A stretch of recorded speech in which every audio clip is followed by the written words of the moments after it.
주니라. 아멘. 오늘 새벽에도 하나님의 은혜가 저와 여러분에게 함께하기를 기원합니다. 대제사장들과 장로들이 예수님을 죽이기 위해서 빌라도 총독에게 보냈습니다. 11절 말씀에 예수께서 총독 앞에 섰음에 총독이 물어 이르되 내가 유대인의 왕이냐? 예수께서 대답하시되 내 말이 옳도다 하시고 빌라도 총독의 질문에 예수님께서 대답을 하십니다. 그리고 12절에 대제사장들과 장로들에게 고발을 당하되 아무 대답도 아니하시는지라. 이 대제사장들과 장로들의 질문에 대해서는, 고발에 대해서는 침묵하십니다. 이에 빌라도가 이르되 그들이 너를 쳐서 얼마나 많은 것으로 증언하는지 듣지 못하느냐 하되 한마디도 대답하지 아니하시니 총독이 크게 놀라워하더라. 왜냐하면 대제사장들과 장로들의 고발과 증언들이 말이 안 된다는 것을 빌라도가 알았기 때문입니다. 일반적으로 이런 식으로 잡혀온 사람들은 뭘 할까요? 억울하다고 하겠죠. 항변을 하겠죠. 그런데 예수님께서 일체의 반응을 안 하시는 겁니다. 놀라운 일이죠. 당연히 빌라도는 생각했을 것입니다. 왜 이 사람은 가만히 있을까? 예수님께서 가만히 계시자 빌라도가 이렇게 제안을 합니다. 15절에 명절이 되면 총독이 무리의 청원대로 죄수 한 사람을 놓아주는 전례가 있더니 그때에 바라바라 하는 유명한 죄수가 있는데, 바라바가 어떤 사람일까요? 마태복음에서는 이 사람이 어떤 사람인지를 이야기하지 않습니다. 누가복음을 보시면 어떤 사람인지 이렇게 소개합니다. 누가복음 23장 19절에 이 바라바는 성중에서 일어난 밀란과 살인으로 말미암아 옥에 갇힌 자로라. 그러니까 바라바는 어떤 사람인가요? 밀란과 살인으로 잡힌 사람이니까 선한 사람이 아닙니다. 이 사람은 악한 사람입니다. 그래서 17절에 그들이 모였을 때 빌라도가 물어 이르되 너희는 내가 누구를 너희에게 놓아주기를 원하느냐? 바라바냐? 그리스도라 하는 예수냐? 하니 이는 그가 그들의 시기로 예수를 넘겨준 줄 알미더라. 그러니까 예수님께 죄가 없다라는 것을 누가 알아요? 빌라도가 아는 것이죠. 알았으면 그냥 풀어주면 되는데 그럴 수가 없었나 봅니다. 그래서 예수님과 바라바 중에 누구를 풀어줄까 하고 제안을 한 겁니다. 빌라도는 이들이 당연히 예수님을 풀어달라고 할 거라고 예상을 한 것 같습니다. 왜냐하면 바라바는 어떤 사람이에요? 이 사람은 악한 사람이거든요. 이 사람은 죄인이거든요. 이 사람은 죄인이고 예수님은 아니거든요.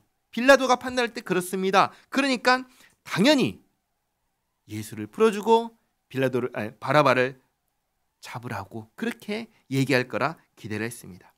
빌라도가 대제사장과 장로들에게 누구를 풀어줄지 잘 생각하고 말하라 라고 한 사이에 한 사람이 옵니다. 19절에 총독이 재판석에 앉았을 때 그의 아내가 사람을 보내어 이르되 저 오른 사람에게 아무 상관도 하지 마옵소서.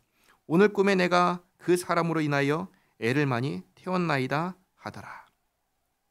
빌라도의 아내도 예수님께서 죄가 없으시니 그냥 풀어주라고 이야기를 합니다. 이런 대화가 있는 사이에 대제사장들과 장로들이 서로 상의해서 무리들에게 이렇게 얘기합니다. 20절에 대제사장들과 장로들이 무리를 권하여 바라바를 탈라하게 하고 예수를 죽이자 하게 하였더니 총독이 대답하여 이르되 둘 중에 누구를 너희에게 놓아주기를 원하느냐? 이르되 바라바로소이다.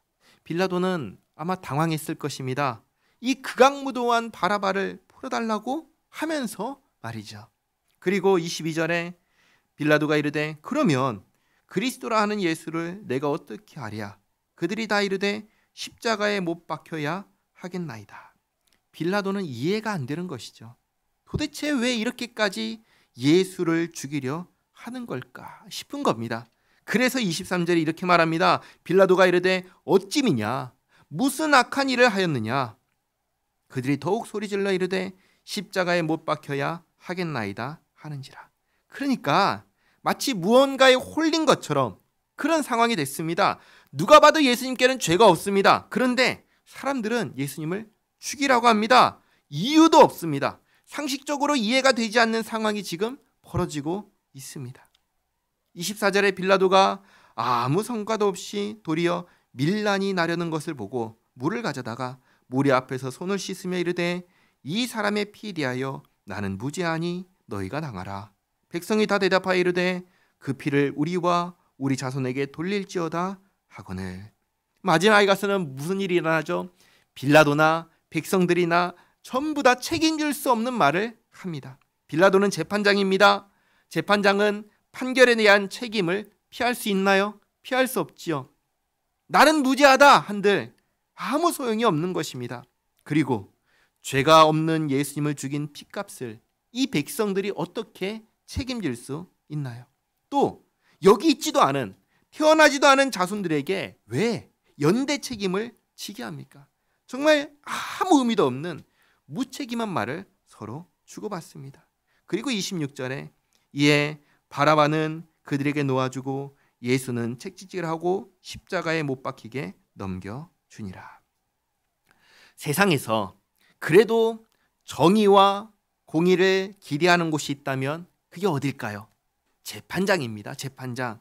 그러나 지금 이 재판장이야말로 정의와 공의가 무너진 현장이 되었습니다. 죄가 있는 사람은 자유를 얻었습니다. 죄가 없는 사람은 맞고 죽게 되었습니다. 예수님의 마지막은 이 세상의 불의를 고스란히 감당하시는 마지막이었습니다. 예수님께서는 정말로 세상 죄를 지고 가는 하나님의 어린 양이십니다. 죄 없으신 예수님께서 죄인이 되셨습니다. 예수님께서 짊어지신 죄는 누구의 죄입니까? 우리의 죄입니다. 예수님께서는 그렇게 우리의 죄를 짊어지시고 십자가를 향하여 가셨습니다.